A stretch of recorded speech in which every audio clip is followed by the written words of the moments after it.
Here with the man they call the surgeon, Salim Bey. What's good, Salim? Chilling, working, just got that sperm. Yo, you, Marcus Luther rematch in the U.S. Nationals. One of the best amateur fights I've ever seen, man. Classic. How you feeling coming off the unanimous decision performance?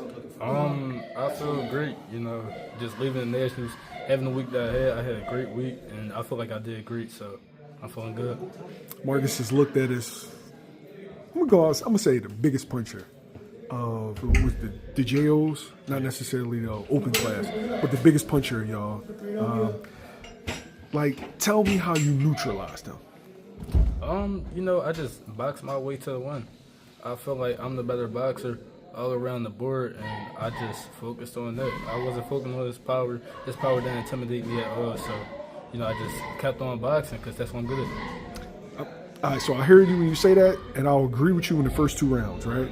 Third round, you kind of fought in the trenches with him. You kind of stepped to him. What was the reason for that? Like I said, he likes to fight people. Nobody likes to fight Marcus, so that was a different approach for him. I knew he wasn't going to be comfortable with that. Is that what you do? At certain points in the fight, you have to back the puncher out? Yeah, I'm always going to check your weaknesses. You know what I'm saying?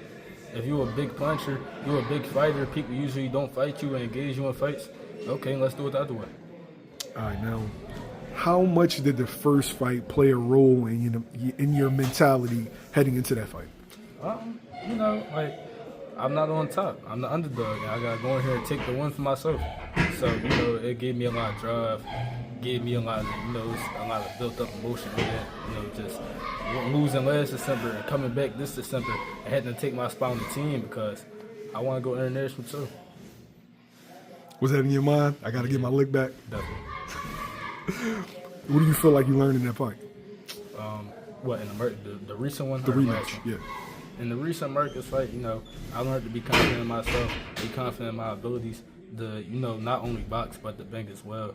And I just got to tighten up around the edges, work on some things, but that's what we've been doing. You already know what I'm about to ask you. You done had me waiting since you was about, 10, 11 years old. When do you think you're going to turn pro?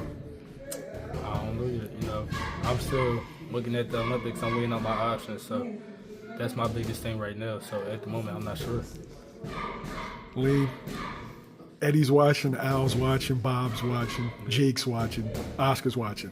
Ain't no way in hell they letting you get to the 2028 Olympics. Well, like I said, I'm looking at the Olympics, and whatever comes my way, I'll have to weigh my options. All right, I always got to ask you about fights. All right, so you got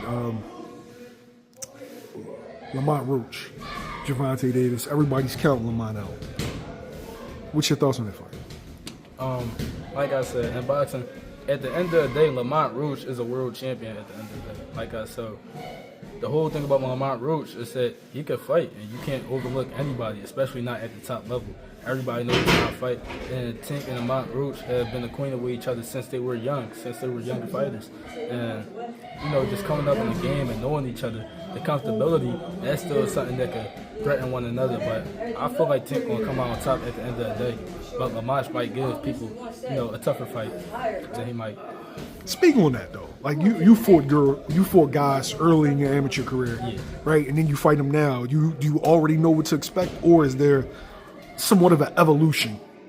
No, it's definitely an evolution. It's definitely changed in people, but a lot of times, probably half the time, people's mentality stay the same, and their personalities don't always change. So you might be more comfortable with somebody, just growing up with them and knowing where they come from and knowing their background and stuff, versus just not knowing the fighter at all. Who wins that fight, Lane? Tank. I got Tank. How? I don't know. I feel like Tank might break him down, work his way to a knockout, because Tank is great at break the fighters down, just punches his way into it, boxes his way into it. So I feel like Tank is going to come on top. What can Lamont do to be successful? I feel like Lamont is a great boxer. If Lamont tries his best to stay on the outside and use his jab and keep Tank from just walking him down in the middle of the ring and walking him down however he went and just controlling the fight the whole time, Lamont could have, more success than most people. do you have to step to Tank in that fight? Does Lamont have to get his respect? Is it early or is it middle rounds? Like, what makes the most sense? I feel like you never step to a power puncher early. That's just in boxing in general. Tank got all the power in the world. You never step to a power puncher early. But you don't run from him either. You know what I'm saying? You got to stand your ground. Box your way, keep him out, control where the fight is taking place at. It's going to have a lot to do with ring generalship. I feel like whoever wins the ring generalship of the fight is going to win that fight. All right, so when do you step to him? Probably middle rounds, round 4 or 5-ish. Because you want to work your way into it. It's a 12-round fight, and you still got to see energy for the later rounds. Is it competitive? We'll see.